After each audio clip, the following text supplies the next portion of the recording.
What's up, everybody? Jason McCourty here with my co-host Devin McCourty on the box to the left or right, however you're looking at it. Welcome to Double Coverage with the McCourty Twins. You guys know it. Each and every week you can find us right here on NESN. If you miss us there, you can find us on YouTube or iTunes. All you have to do is search Double Coverage with the McCourty Twins. And as always, keep up with us on social media, whether it's Twitter, Facebook, Instagram, at McCourty Twins, and check out our cool website, McCourtyTwins.com, for some cool t-shirts and also staying up to date with everything we're doing off the field. And before we start, I want to warn you guys, it is Christmas break. I'm in the basement. My kids are home. You'll hear little feet running across the floor, little girl, little boys screaming. So I apologize for that in advance. Dev, how you doing, man? As the sky is falling, I think it is important that we open the show on a positive note. J-Mac, Christmas this year, Christmas fell on a Friday, got to have an off day. How was Christmas in your house? Let's bring some light, some happiness. How was Christmas? It was a lot of fun. The kids actually did us a favor. They didn't wake up till about 8:30. The oldest was up early, but she had to wait for the two youngest to wake up, so that was big. They walked downstairs. They had a good amount of gifts under the tree. They were fired up, got to open gifts, play with stuff. For the parents, it's a little bit different. You're putting stuff together in the whole nine, but Santa came through big for the kids this year. Yeah, but it was good for us because Nana was in the building.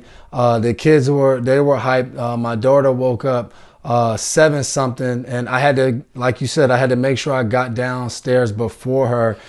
Because she got a little frozen, like motorized bike, and he got a Spider-Man one, but they were charging all night. So I had to wake up and take them off the charger and make them like a good gift that Santa dropped off. So great Christmas.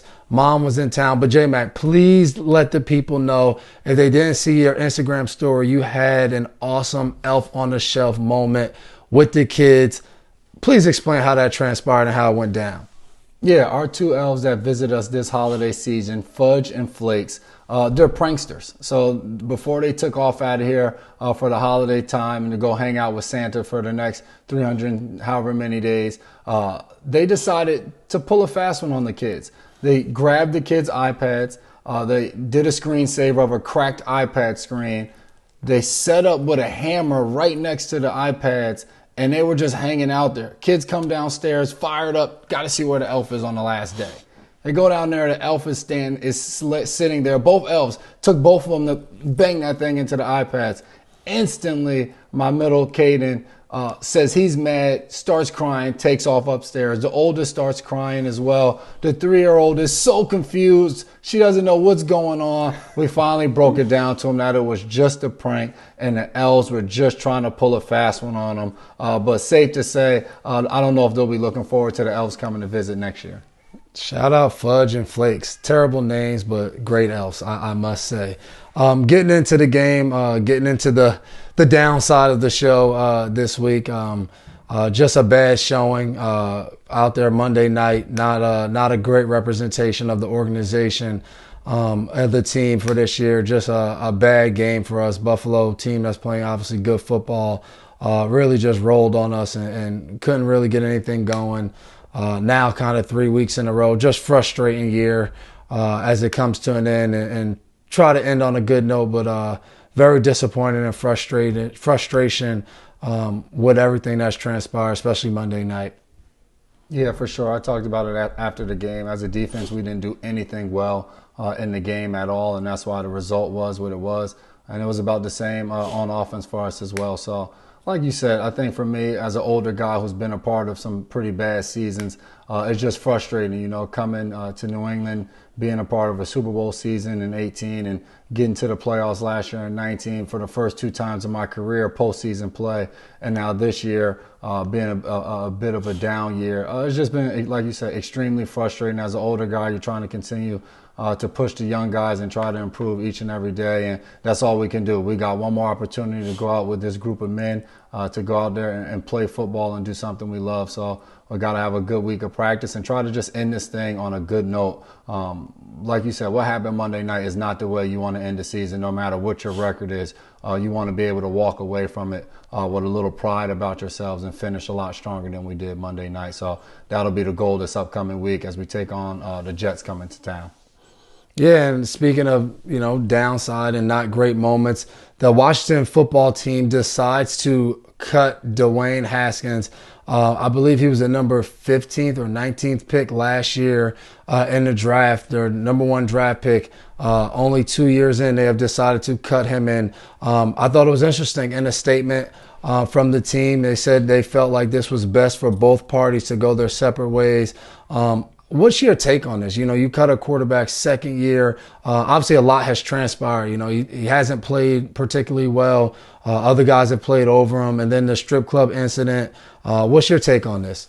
Yeah, and then also a new coach, a new GM takeover. So it's a new regime, different from the one that drafted him. And I think it's a good lesson to younger athletes as you go and you see guys and they're playing, they're doing stuff at a high level, is that you have to always be on point, on the field and off the field. And at the end of the day, the way our league is made up, if you're talented enough, you can screw up a bunch of times and you'll get more opportunities. If you're not producing or performing, the rope is a little bit slimmer. But what I did like was seeing what Dwayne Haskins said, that he's going to take this as a learning opportunity. He's going to grow as a player and grow as a man. And I think at the end of the day, no matter how things work out, that's all we can do as people. You make mistakes, things don't work out. He hasn't, like you said, played particularly well. He's made some bad decisions, possibly off the field, but it's a growing moment. He's a young player, only in his second year, obviously a first-round draft pick, so he has immense talent. So now for him is where do you go from here? What do you do whatever the next opportunity is? So good luck to him, and hopefully he bounces back on a different team somewhere. Yeah, definitely. And other football news, COVID strikes again. Cleveland and Detroit go through a very serious COVID situation. Cleveland loses their top four receiving threats. They also lose, I believe, two defensive starters. They lose to the Jets and really had an opportunity to maybe still win the division with a win, but they lose that. And then Detroit, because of contact tracing, loses their interim head coach / offensive coordinator, defensive coordinator, defensive line coach, linebacker coach, and safety coach. They had people all over calling the game. So another lesson in 2020. Let's be safe from COVID. When COVID strikes, it doesn't go well for you, and those teams showed that this weekend. Let's keep it rolling right here. We're going to jump right into our group chat segment of the show. This is a segment where we just talk about whatever is going on in group chat, sports, anything that's going on in life, being dads and all the cool stuff. I thought it was funny, J-Mac. The Jags are all in on Trevor Lawrence. No matter what anyone says, and you saw that Sunday, Chicago scores a touchdown and the Jaguars fans go crazy at the game, cheering him on. I think it's a very interesting take. I've seen a lot of articles this week as they break down teams with the number one or call it 1 through 5 picks that are quarterbacks that lead the franchise. And when you look, almost all of the playoff teams have quarterbacks that were not drafted to that team in the top 5. And it's kind of showing there's a balance of having a good pick and getting a great player. Yes, that's awesome. But also that culture of winning, of trying to win and not, falling into, the trap of let's lose to get better. And I'm very interested. I know you were in Cleveland, so you have a take on it too. But watching that, I think it's very disappointing, especially as players, to see guys have to play a game where the fans want them to lose and then expect that next year is going to mean automatic winning. It's just tough to expect. Yeah, it's a process. And I think for me being in Cleveland, obviously you knew Cleveland's plan was to lose and to lose to get to where they are this year. And I think when you look at them, you saw how many GMs it took, how many head coaches, how many different. I remember seeing Joe Thomas attempting to name all of the different quarterbacks that he played with throughout the course of his career.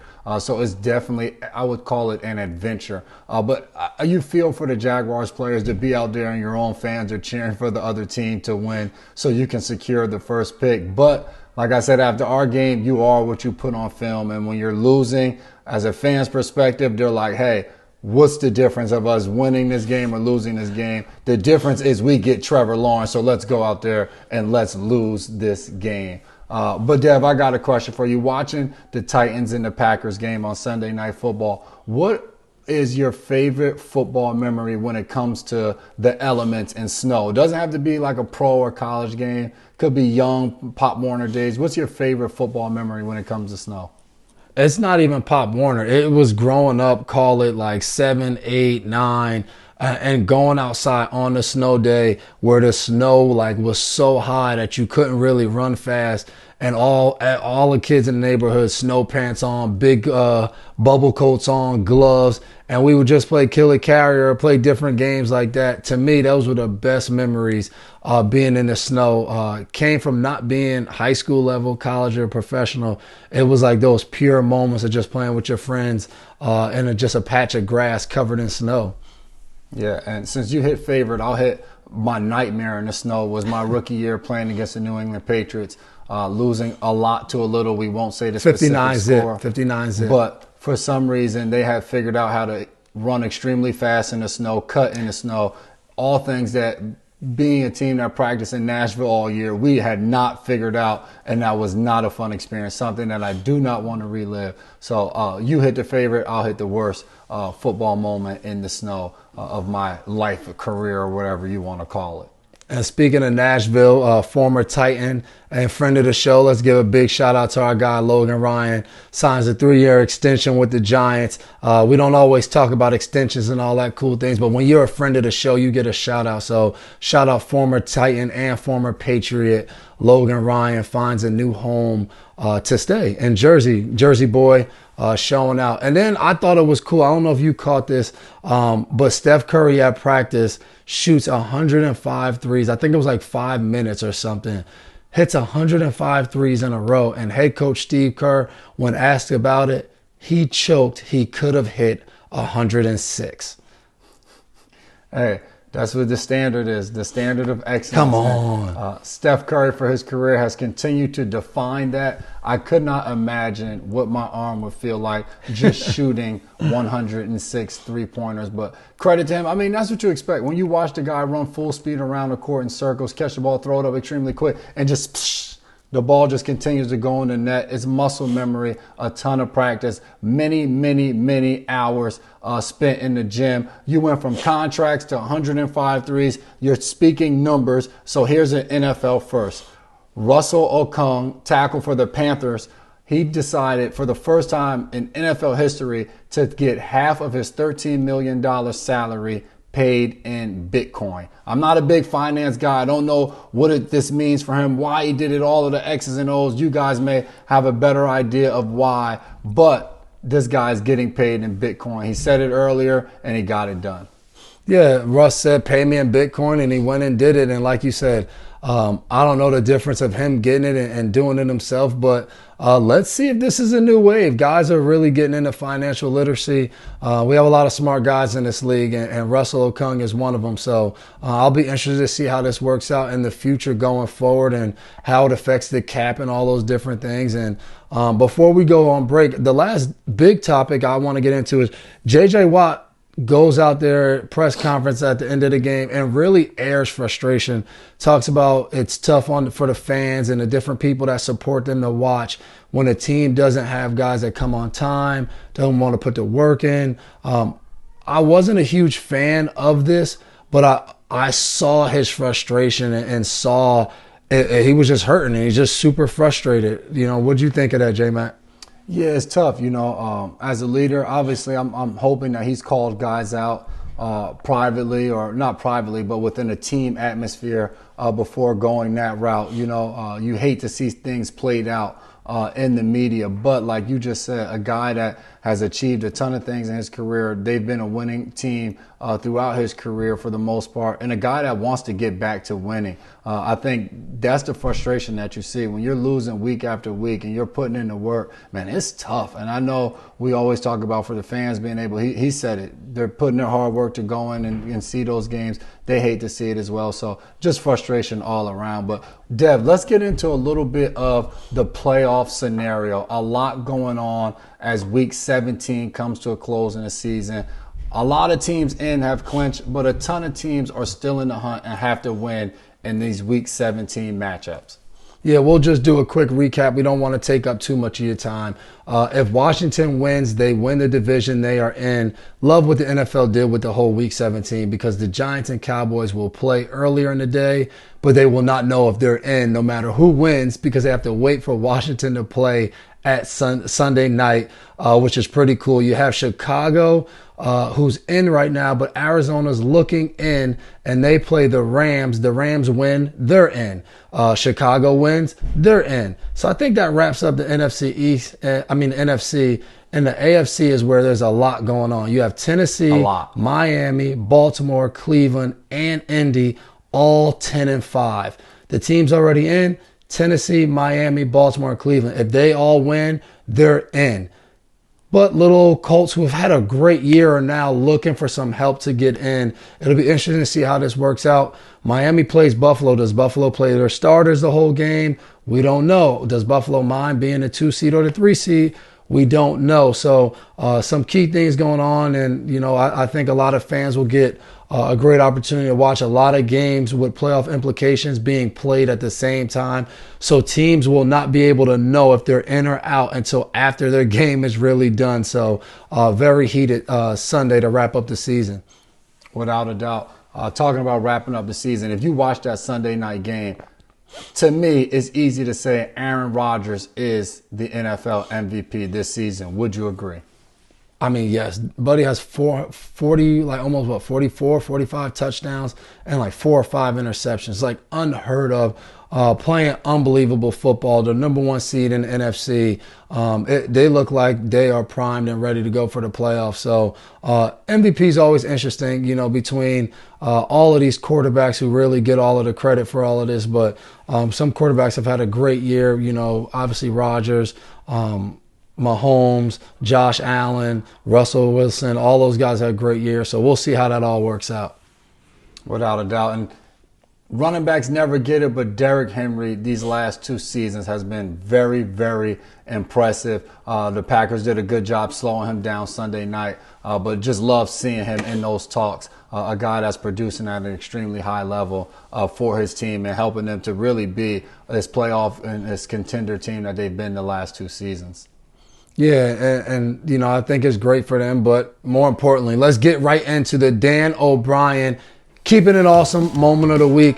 We have 2 really, I think, great moments that happen. First, I'll start off with off the field and off the court. Kevin Love, when the pandemic hit and the NBA shut down, vowed to pledge $100,000 to the workers in the stadium. But then he went the extra mile, and all of the people who swap out the floor in the arena, he has decided to pay all of their lost wages for the games missed last year. I didn't say how much that totaled, but what an unbelievable gesture by Kevin Love to decide to do that for all of those people that work in the arena that missed out. Really good moment, and shout out Kevin Love for that. Yeah, and my former teammate Ryan Fitzpatrick always keeping it awesome, whether it's his clothes, his performance on the play. Fitzy says during the game he needed a bathroom break. He comes back. Flores tells him he is in the game. Fitz gives that offense a spark. They're able to put some points on the game, get things rolling, and then the last drive where everybody at home watching, including ourselves, are like, the Raiders won it. They have helped their playoff chances. They score with a field goal late in the game. Only 23 seconds left. 23. And then Fitz magic shows up. In the midst of getting his helmet ripped off, he's able to put a dime on the sideline that Mac Hollins catches, tag on the 15-yard face mask to the end of the play, and the Dolphins win on a game-winning field goal. Fitz magic strikes again. Was teammates with that guy in Tennessee. awesome person and a great competitor. So congratulations to Fitzy and to Kevin Love on the Keeping It Awesome moment of the week. D-Mac, you got a more than an athlete for this week? Yeah, more than an athlete really goes out to the healthcare workers. Obviously, probably former athletes back in their day, but it was cool just being in Gillette Stadium and all the guys on the team rocking T-shirts that had healthcare workers' faces on it. It's pretty cool to see Adrian Phillips wearing a T-shirt with his wife's face on it, who was a doctor down in Texas. But it was just awesome. They had the whole Zoom set up where we got to wave to them before the game. So all of their hard work, we just want to continue to give them huge shout outs from the beginning of this pandemic till now. Continuous tireless effort, working, being right in the middle in the thick of everything. Huge shout out to all the healthcare workers, everyone that's in the hospital, whether you're cleaning, you're a nurse, doctor, anything, receptionist. Big shout out to you guys. Thank you for all that you do. Yes, they're doing a lot on the front lines to keep our sanity during this pandemic and during the 2020 year. Appreciate you guys for tuning in each and every week, catching us right here on NESN. And you guys know if you miss it there, you can go on YouTube or iTunes. Make sure you search Double Coverage with the McCourty Twins and hit that subscribe button. Also check us out on social media at McCourty Twins, Facebook, Instagram, Twitter, all of those fun stuff, and catch our website, McCourtyTwins.com. You can donate to causes that we're involved with. You can buy T-shirts. You can just see what we're up to outside of the football field. Dev, you got anything to tell anybody? Yeah, man, this is a cool moment because I'm about to scream something and the person I'm talking to is going to hear me. So, Mama, we made it! She just looked at me and crazy. And on that note, we'll wrap up another episode of Double Coverage with the McCourty Twins. See you guys later.